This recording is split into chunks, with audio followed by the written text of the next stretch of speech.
Bonsoir à tous, bienvenue dans C'est Contre Loup. Avant de parler du discours de politique générale de Michel Barnier, on commence par le Proche-Orient. Monsieur le Premier ministre, bonsoir. Vous avez jugé la situation au Liban extrêmement grave.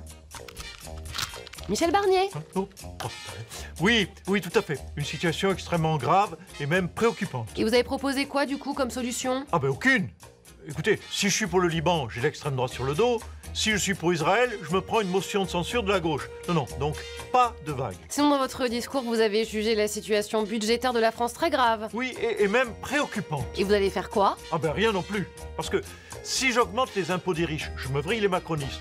Par contre, si je baisse les impôts des riches, je prends une motion de censure de la gauche. Donc, pas de vague. Vous voyez, moi je suis l'inverse de Brice de Nice. Ça farte pas du tout avec moi, voilà. Eh ben ça fait rêver. Emmanuel Macron, un commentaire, j'imagine que vous avez regardé le discours de Michel Barnier. Oh mais zut, j'ai complètement oublié.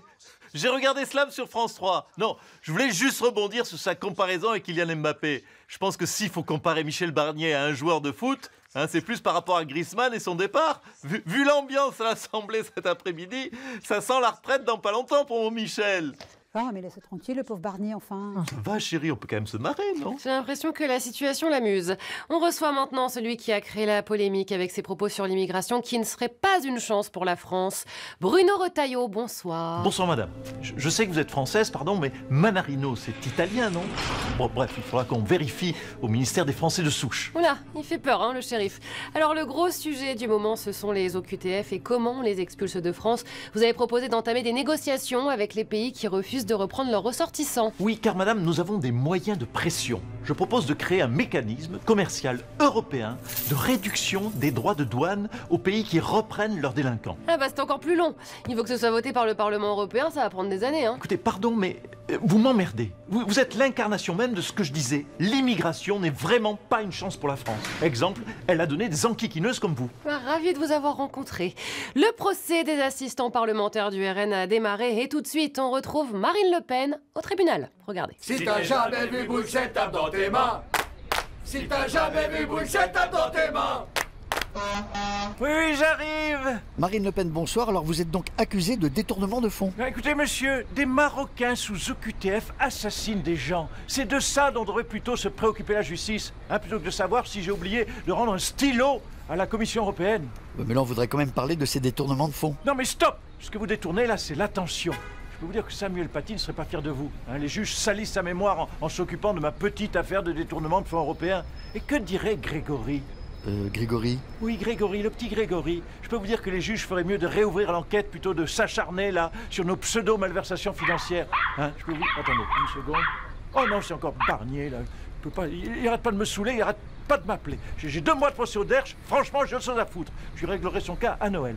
Qu'est-ce qu'ils ont tous à m'emmerder en ce moment? Les emmerdes, ça vole en escadrille, disait Chirac. Pour parler du discours de politique générale de Michel Barnier, François Hollande est notre invité ce soir.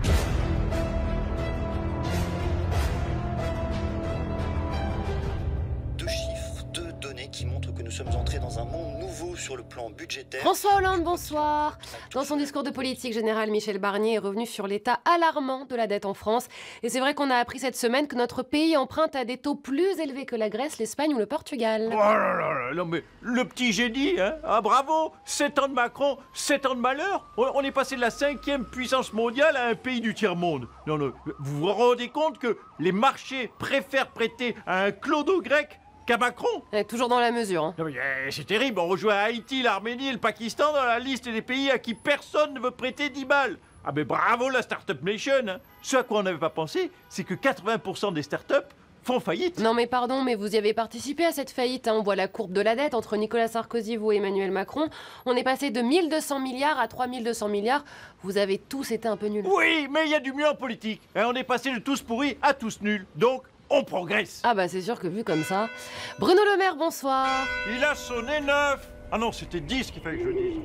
Oui, pardon, je suis en Suisse maintenant. Je fais le guet à la cathédrale de Lausanne. Eh ben on est content pour vous. La France moins crédible que la Grèce sur les marchés financiers, ça fait peur, non? Oui, en tout cas, merci d'avoir rappelé, grâce à votre graphique, que la dette a commencé avant moi. Non, parce que des fois, j'ai l'impression que tout est de ma faute. D'ailleurs, je précise, le réchauffement climatique, lui aussi, a commencé avant moi. la disparition des pandas, c'est pas moi non plus. Nous voilà rassurés. Michel Barnier, vous allez faire quoi contre le réchauffement climatique? Rien, je présume? Bah, oh, ne dévoilez pas tout mon programme, allons. Laissez un peu de surprise aux Français. Oups, vous avez raison. Allez, salut à tous.